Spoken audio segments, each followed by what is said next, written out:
Hello everyone, my name is Gaurav Kumar and today we are discussing about what is the machine learning and how it works. Okay, so imagine a world where machine can think, learn and even beat humans. तो आपको कैसा लगेगा? और ये सच में अभी हो रहा है। आज से 20 साल पहले अगर कोई 20 ईयर्स पहले बैक अगर कोई बोलता है कि कैन मशीन बीट ह्यूमंस तो उस पर हंसा जाता। कहता है कि ये तो पॉसिबल ही नहीं है जी कि ये हो सकता है। बट टुडे ये हो रहा है। Machine learning is a part of artificial intelligence. Artificial intelligence एक बहुत बड़ा पार्ट है, ठीक है। उसके सबसेट है मशीन लर्निंग, ओके। और इसको हम एज अ ब्रेन भी कह सकते हैं, मशीन लर्निंग को हार्ट भी कह सकते हैं, जो भी कहो, एक मेन पार्ट्स है एआई का, ओके। और ये machine improve performance without explicit programming, okay. ये एक्सप्लिसिट प्रोग्रामिंग के बिना ही ये इम्प्रूव कर पाता है अपने आप को। वो कैसे कर पाता है वो हम नेक्स्ट स्लाइड में देखते हैं, okay. So back to 1936, a young scientist named Alan Turing asked a simple question that can machine think? Okay, can machine think? तो वहाँ से क्वेश्चन स्टार्ट होता है, क्या मशीन सोच सकता है? The foundation of modern computing and AI. तो वहीं से ये शुरुआत होती है मॉडर्न कंप्यूटिंग की और एआई की, ओके। ही एलन ट्यूरिंग क्या करता है वहाँ पे, क्या इसका क्या योगदान है मशीन लर्निंग में? वो पूछता है कि मशीन क्या थिंक कर सकता है, और वो इंट्रोड्यूस करता है एक something called the Turing machine, a concept that showed a how a machine could follow rules and solve any problem, okay. So this idea become the foundation of machine learning and artificial intelligence. जो मैंने कहा था can machine think, 1950 में, for fast forward to 1950, if a machine behave like a human it is intelligent, but but if a machine can talk like a human and fool another human, then we consider it is intelligent. Because if a machine अगर हमारी तरह सोच सकता है और हमारे जैसे को ही बेवकूफ़ बना सकता है तो उसे हम इंटेलिजेंट कहेंगे। क्यों नहीं कहेंगे? क्योंकि वो हमारी तरह से सोच सकता है। क्योंकि पृथ्वी पे आप देखो तो सारे जितने भी स्पेसीज हैं उसमें हमारा स्पेसीज सबसे ज़्यादा इंटेलिजेंट माना जाता है। बट कोई ऐसी स्पीसीज बनी नहीं है अभी तक जो हमें बीट कर सके। बट टुडे सिनेरियो में क्या हो रहा है, देखिए आप चैट जीपीटी पे जाते हो, कुछ भी पूछते हो तो आपका आंसर सही मिलता है। तो क्या हो रहा है, आपको किसी अभी ये भी सवाल हो रहे हैं कि यूपीएससी का क्वेश्चन पेपर 1 घंटे में उन्होंने सॉल्व कर दिया, गेट का क्वेश्चन पेपर उसने 1.5 आवर्स में सॉल्व कर दिया। तो ये एक इंटेलिजेंट को दर्शाता है कि हमारे से वो बेहतर कर रहे हैं, okay. So start of artificial intelligence research, okay. Turing test के बाद ही हम लोगों ने ये सोचा था कि हाँ ऐसा हो सकता है। बट उसके बाद एक सबसे अच्छा परसेप्ट्रॉन का कॉन्सेप्ट आया इन 1957 में। इसको हम कह सकते हैं the first real learning machine was created, the perceptron, okay. ये क्या है? ये इंस्पायर्ड बाय ह्यूमन ब्रेन है, ओके। डेवलप्ड इसको कौन किया? फ्रैंक रोसेनब्लेट ने। And first algorithm that learns from data. ये डाटा से लर्न करता है। जैसे मान लो W0 = 1 है, W1 = 0 है, W2 = 0 है, मल्टीपल्स ऑफ डाटा हम लोग दे रहे हैं और वो समेशन में आउटपुट दे रहा है या इंटीग्रेशन में आउटपुट दे रहा है। तो ये एक, जैसे हम लोग बहुत कुछ सोचते हैं, जैसे हम लोगों ने सोचा जी कि मैं ये बाइक लूंगा, मैं रॉयल एनफील्ड की बाइक लूंगा, मैं हीरो की बाइक लूंगा, मैं होंडा की बाइक लूंगा। फिर लास्ट में हमें सोचने के बाद हम लोगों ने डिसाइड करते हैं कि नहीं, कंफर्टेबल के लिए मैं रॉयल एनफील्ड की बाइक लूंगा, ठीक है। तो ये एक डाटा कलेक्ट करके, जैसे हमारे ब्रेन डाटा कलेक्ट करके आंसर आउटपुट निकालते हैं जी कि कौन सा अच्छा होगा, on the basis of mileage, on the basis of comfortable, on the basis of long touring, ठीक है। तो उससे हमें पता चलता है देखिए हम कौन सी बाइक ले सकते हैं। वैसा ही ये लर्न फ्रॉम डाटा से ये सीखता है जी कि हम कैसे उसका आउटपुट दे सकते हैं, ओके। कैसे इसका आउटपुट मिलेगा वो हम अभी आगे के वाले सेशन में देखते हैं, ओके। लेकिन एक फेज आता है जहाँ पे एआई विंटर उसको कहा जाता है, 1970 से लेकर 1980 तक। AI phase failure and lack of funding. उस टाइम पे क्या होता है देखिए कुछ भी एआई में डेवलपमेंट नहीं होती है। उसके कारण से क्या होता है कि फंडिंग उसकी रुक जाती है। लिमिटेड कंप्यूटिंग पावर रहता है, कंप्यूटिंग पावर उतनी एज कम्पेयर टू प्रीवियस अब भी उतनी अच्छी नहीं होती है, इसलिए हमें 1970 से 1980 को हम एआई विंटर कहते हैं। और उसके बाद क्या होता है, रिसर्च स्लो डाउन हो जाता है 1917 टू 1980। बट उसके बाद कम बैक करता है neural network. But the story did not end there. Okay, in 1980s, neural network made a comeback. Machine start recognizing pattern like handwriting and data trends, and slowly machine started learning again. Neural network क्या होता है, just like हमारे brain में हमारे बहुत सारे neurons होते हैं जो जो एक दूसरे से सिंक्रोनाइज होके मिलके हमें आउटपुट देते हैं, ठीक है। तो machine start recognising pattern use in handwriting recognition. वो हैंडराइटिंग क्या करने के कैपेबल बन जाता है। देखिए हम वो है, किसी का जैसे मेरा हैंडराइटिंग हुआ हुआ आपका हैंडराइटिंग हुआ और 5 लोग का और का हैंडराइटिंग हुआ, या 10 या 100 या हजारों का, उसमें से वो बता सकेगा जी कि ये गौरव का हैंडराइटिंग है, ये राहुल का हैंडराइटिंग है, ये अभिषेक का हैंडराइटिंग है, ये किसी का हैंडराइटिंग है। ओके, तो ये वो पैटर्न से सीख के वो न्यूरल नेटवर्क क्या करता है, पैटर्न को सीखता है, उसके बाद वो आउटपुट जनरेट करता है, ठीक है। तो यहाँ से न्यूरल नेटवर्क 1986 में आई, जिससे हमें लगा जी कि हाँ मशीन लर्निंग कर सकती है, कुछ कर सकती है फ्यूचर में, इसकी संभावना है कि ये कुछ कर सकती है। और कम बैक फास्ट फॉरवर्ड फिर आते हैं हिस्ट्री ऑफ मशीन लर्निंग की। तो हमें पता चलता है जी कि 1997 में सबसे बड़ा कमबैक आता है जब IBM Deep Blue defeated Garry Kasparov first major AI victory showed machine intelligence power. क्या करता है वो, हरा देता है एक बहुत डिफिकल्ट गेम में इंटेलिजेंस। क्यों, कैसे हरा पाता है, देखो मैं आगे वाली स्लाइड में बताऊंगा कि वो कौन सा मेथड यूज करता है, बट अभी आपको शॉर्ट के लिए बता रहा हूँ। जो वो एक अगर वो डिफीट कर गया तो वो हजारों बार पैटर्न को सीखता है, हजारों बार वो फेल होता है। जैसे मान लो मैंने कोई गेम खेलना स्टार्ट किया, मैं यहाँ पे जाके आउट हो जा रहा हूँ, तो वो मशीन उसको सीख रहा है कि मैं यहाँ पे जाके आउट हो रहा हूँ तो किस कारण से आउट हो रहा हूँ। मैं अगर वहां से दूसरी पोजीशन लूँ तो उससे मुझे फायदा होगा कि नहीं होगा, रिवॉर्ड मिलेगा कि नहीं मिलेगा। तो वो मल्टीपल टाइम्स 100 टाइम्स 1000 टाइम्स, आप कह सकते हो 1 लाख टाइम्स वो रिपीट करता है और वो सीखता है।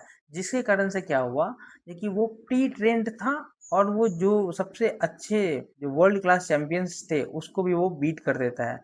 तो ये पूरे अखबार में पूरी जगह ये फैल जाती है। सोशल मीडिया की जमाना तो नहीं थे उस टाइम में, पूरे अखबारों में पूरे हेडलाइंस बनती है कि machine learning beats the world champion guy. Okay, so अब आते हैं हम लोग जो कि मशीन लर्निंग में कौन कौन से टाइप होते हैं। एक होता है सुपरवाइज लर्निंग, एक होता है अनसुपरवाइज, एक रीइंफोर्समेंट लर्निंग होती है। ओके, सुपरवाइज लर्निंग क्या होता है, लर्न्स फ्रॉम लेवल्स। क्या होता है लेवल्स, मैं आपको बताता हूँ। Learns without levels and learns from experience. Okay, reinforcement को लर्न्स फ्रॉम एक्सपीरियंस कहते हैं। अब सबसे पहले हम लोग देखते हैं सुपरवाइज लर्निंग किसको कहते हैं। ओके, देखो supervise learning is like a classroom, is like, आप एक एग्जाम्पल की तरह समझो, एक क्लासरूम है, वहाँ पे एक टीचर है और वहाँ पे टीचर आपको बता रहे थे कि ये सही नहीं है और ये सही है, ठीक है। मतलब ऑप्शन ए सही नहीं है, ऑप्शन बी सही है। तो आप कहते हो हाँ हाँ ऑप्शन मैम बोली है तो ऑप्शन बी सही है। तो यहाँ पे क्या हुआ जा रहा है कि मैम के द्वारा इंस्ट्रक्शन दिया जा रहा है और हमें आउटपुट मिल रही है, तो हमें करेक्ट आउटपुट मिल रहा है। तो यूज लेबल डाटा मीन्स क्या है कि हमें कोई इंस्ट्रक्ट कर रहे हैं जिसके बेसिस पे हम उसके आउटपुट दे रहे हैं। Input plus correct output provided. Okay, learns mapping between input and output. देखो जस्ट लाइक यहाँ पे मान लो कैट है, यहाँ पे डॉग है, यहाँ से वो प्रोसेस होके जाता है और कहता है जी कि नहीं ये कैट है, क्योंकि इसकी आवाज़ थोड़ी सी ट्यूनिंग की तरह ज़्यादा है, फ्रीक्वेंसी इसकी कम है। और ये एज कम्पेयर टू डॉग इसकी फ्रीक्वेंसी कम है, और एज कम्पेयर टू डॉग इसकी फेस भी अलग है। तो ये कहता है कि नहीं ये कैट है। ओके, तो ऐसे ही ये सुपरवाइज लर्निंग मीन्स क्या होता है, देखिए हमें सीखने को मिलता है क्या, देखिए हम बार बार उसको आउटपुट इनपुट देते हैं कि नहीं ये कैट है, नहीं ये डॉग है, नहीं ये कैट है, वो सीखते सीखते हुए एक पैटर्न बना लेता है कि ये नहीं नहीं ये ही कैट है और ये डॉग है। Okay, on the basis of characteristic, just like उसका नाक हो गया, उसका आँख हो गया, उसके कान हो गए, उसके डाइजेशन सिस्टम्स हो गए, सब चीज़ को एनालाइज करके वो पैटर्न बना लेता है कि वो कैट है या डॉग है। ओके तो जस्ट लाइक हम फोटोज भी डाल सकते हैं कैट और डॉग की। एक एज अ एग्जांपल मैं बता रहा हूँ, एक कैट और फोटोज की मल्टीपल टाइम्स हम फोटोज डालते हैं एक डाटा के तौर पे, ये कैट है और ये डॉग है, तो मशीन उसको सीख जाता है कि ये कैसे वो डॉग है या कैट है। ओके, इसका एग्जाम्पल देखें तो स्पैम डिटेक्शन आप समझ सकते हो। जैसे पिछले आज से 1998 या 1995 में देखा जाए तो उस टाइम क्या होता था, देखिए कोई स्पैम ईमेल आते थे, देखिए आपको ये जॉब लग गई है, इस you have earned 10,000 of click on this button. ठीक है, तो वो स्पैम रहते थे। ठीक है, तो उसको स्पैम डिटेक्शन करने के लिए हम लोग क्या करते थे, ईमेल लेबल एज स्पैम और नॉट स्पैम। ठीक है, हम लोगों ने वो डाटा इकट्ठा किया, गैदर किया डाटा को। कैसे डाटा को, जैसे लॉटरी लग गई है आपको, या आपको कोई अच्छी जॉब मिल रही है लेकिन जो इस लिंक पे क्लिक करे तो वो आप समझ जाते थे कि नहीं नहीं ये फ्रॉड है, तो उसको आप ईमेल ईमेल को स्पैम बना देते थे, स्पैम उसको बोलते थे। ठीक है, तो वो डाटा आप इकट्ठा करते थे, कौन कौन से स्पैम है कौन कौन से नहीं स्पैम है। ओके, इस बेसिस पे मशीन लर्निंग क्या करता था, सीखता था, लेकिन नहीं ये स्पैम है और ये नहीं स्पैम नहीं है। तो ठीक है, तो लास्ट में वो क्या करता था, बहुत सारे डाटा से सीख करके वो अब खुद से प्रिडिक्ट कर पाता था कि ये स्पैम होगा कि नहीं होगा। ठीक है, तो ये सिंपल लर्निंग है सुपरवाइज एग्जाम्पल की, एक स्पैम डिटेक्शन। ओके, एक एग्जाम्पल। अब अनसुपरवाइज लर्निंग क्या होती है, जिसमें लेबल डाटा नहीं रहते हैं। नाउ आप एक और एग्जांपल की तरह समझ सकते हो, imagine learning without a teacher.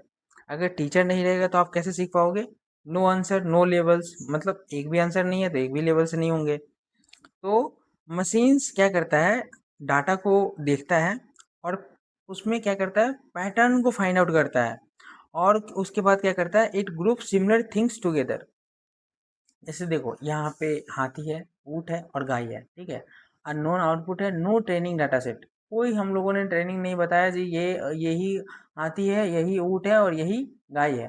तो एल्गोरिदम वो फाइंड आउट करता है, ठीक है, सब में, और लास्ट में प्री प्रोसेसिंग करके बताता है देखिए ये दोनों हाथी है, जो वो हाथी ये हाथी बता रहा है लास्ट में। ठीक है, जैसे मान लो यहाँ पे 50 हाथी रहते, 50 ऊँट रहते, 50 गाय रहते। ठीक है, तो वो डिफरेंट डिफरेंट कलर के भी रहते, तो वो एल्गोरिदम एक दूसरे को फाइंड आउट करता ये कैसे वो हाथी है, कैसे वो आप खुद से सीखता है देखिए नहीं नहीं ये ग्रुप करके, मतलब as on the basis of size, as on the basis of eye, as on the basis of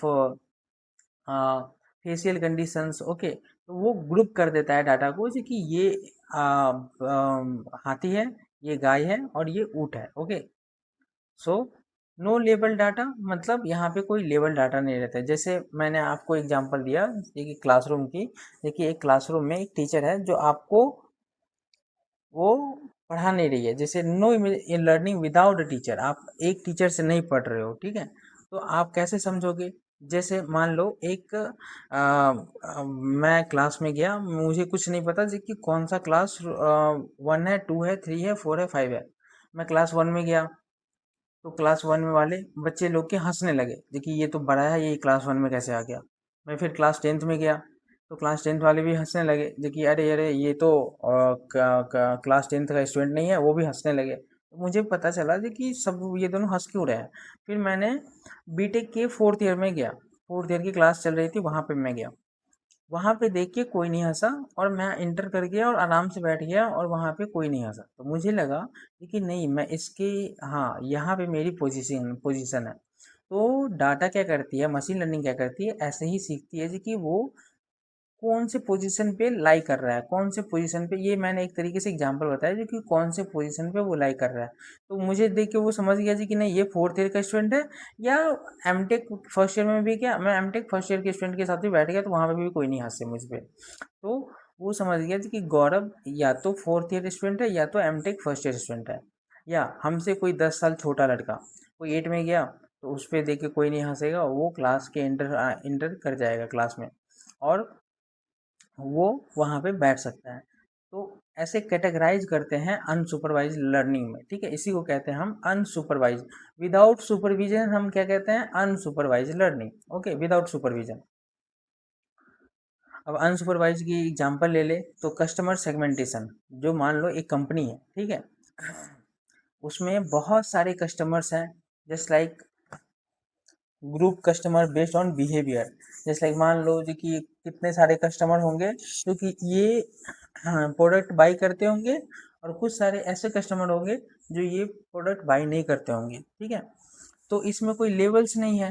तो मशीन लर्निंग क्या करती है, खुद से प्रिडिक्शन करती है जो कि इतने सारे जो लोग होंगे वो ये प्रोडक्ट को बाय करेंगे, और इतने सारे जो लोग होंगे ये प्रोडक्ट को बाय नहीं करेंगे, ठीक है।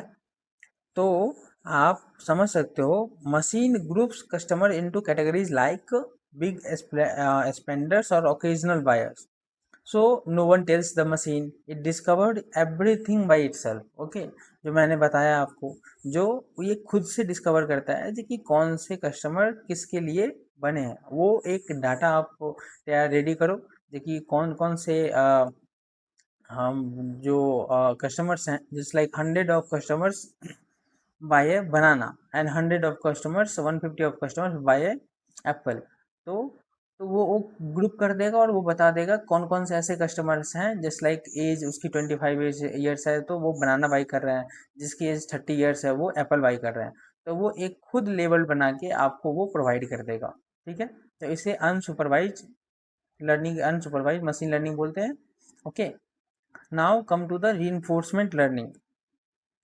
This type is most interesting because reinforcement learning में क्या होता है, is learning by trial and error. Trial and error method का यूज किया जाता है। जैसे आप मैथमेटिक्स में समझ लो, जहाँ पे S Q plus 3s² plus 2s+1, ठीक है। तो इसका तो आप फैक्टर निकालने के लिए आप क्या करते हो, हिट एंड ट्रायल मेथड का यूज करते हो। +1 डर के देखिए वो 0 के बराबर आ रहा है तो वो ऐसा फैक्टर होगा, अगर 0 के बराबर नहीं आ रहा है तो फैक्टर नहीं होगा। Just like for the baby problem, देखो एक वो सिटिंग पोजीशन पे है, ठीक है, वो रोने लगता है तो क्या होता है, उसको दूध पिलाई जाती है। तो दूध पिलाई जाती है तो वो सीखता है जी कि अरे हाँ, मुझे दूध मिल गई तो मैं शांत हो गया, ठीक है। तो वो ट्रायल, हिट एंड ट्रायल से, जैसे उसकी मैं समझा कि वो बच्चे को दूध पिलाने से बच्चा शांत हो जाता है, तो उसको क्या मिली है, एक रिवॉर्ड एंड पनिशमेंट। अगर अगर ये गर्म दूध रहता तो बच्चा और चिल्लाने लगता या गुस्सा करता या रोने लगता, तो उसको क्या होती, पनिशमेंट मिलती। तो क्या होता, मशीन लर्निंग क्या कहता कि नहीं नहीं ये रॉन्ग मेथड है, ठीक है। तो ऐसे धीरे, ऐसे ही कर करके बार बार हिट एंड ट्रायल, बार बार हिट एंड ट्रायल कर करके वो एक बहुत अच्छे पोजीशन में पहुंच पाता है जी कि ये डाटा सही है। अगर आप अच्छे डाटा दोगे तो मशीन लर्निंग एक अच्छी चीज सीखेगी। ओके, अगर आप गलत डाटा बता दोगे जी कि नहीं नहीं यही सही है, तब तो वो गलत प्रेडिक्शन बताएगी। बट अगर वो डाटा सही है तो आपको वो 100% श्योर है जी कि आपको 95% एक्यूरेसी के साथ वो सही चीज़ बताएगी। ओके, जैसे मान लो एग्जांपल में एक सेल्फ ड्राइवन कार्स है, आजकल एलन मस्क के, आप सेल्फ ड्राइवन कार्स देखो वो कैसे सीखा, वो 1000 ऑफ टाइम्स एरर्स किए। मतलब जाके वहाँ पे अगर पार्किंग में कैसे पार्क करना है, वो थोड़ा सा इधर इधर लेफ्ट मुड़ गया तो उसे कार से टकरा गई, तो उससे क्या हुआ, देखिए वो सीखा जी कि नहीं मुझे यहाँ से इतने लॉन्ग डिस्टेंस पे पार्क करनी है, या ऐसे पार्क कर दिया जैसे निकालने में ही दिक्कत हो गई, तो वहां पे वो सीखा जी कि नहीं मुझे इतने डिस्टेंस पे पार्क करनी होगी। या नेविगेशन सिस्टम में चल रहे हैं और वहां पे उन्होंने एक नेविगेशन सिस्टम में लगाया हुआ है जी कि अगर बगल से कार जा रही है तो हमें कितना डिस्टेंस मायने करना है। तो वो इतना डिस्टेंस एक दूसरे को बिटवीन रख के उसके बाद वो क्या करते हैं, वो डिस्टेंस अप्लाई करते हैं जिससे वो जा पाती है। तो लर्न फ्रॉम इन्वायरमेंट, आपकी कैसे इन्वायरमेंट दे रहे हो, तो वो वहाँ से सीखता है। और improve decision making, just like अगर कोई कार है और वो 90 की स्पीड में जा रही है, तो 90 की स्पीड में वो अच्छे रोड पे जा रही है कि नहीं जा रही है।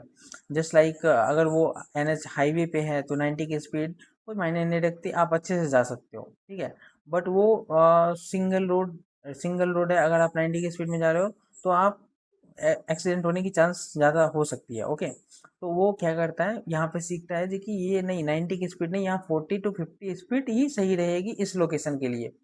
तो बार बार बार बार क्या करता है वो, रिवॉर्ड एंड पनिशमेंट जब जैसे जैसे वो सीखता है, ठीक है। और इसका यूज कहाँ होता है, रोबोटिक्स में एंड गेम्स में।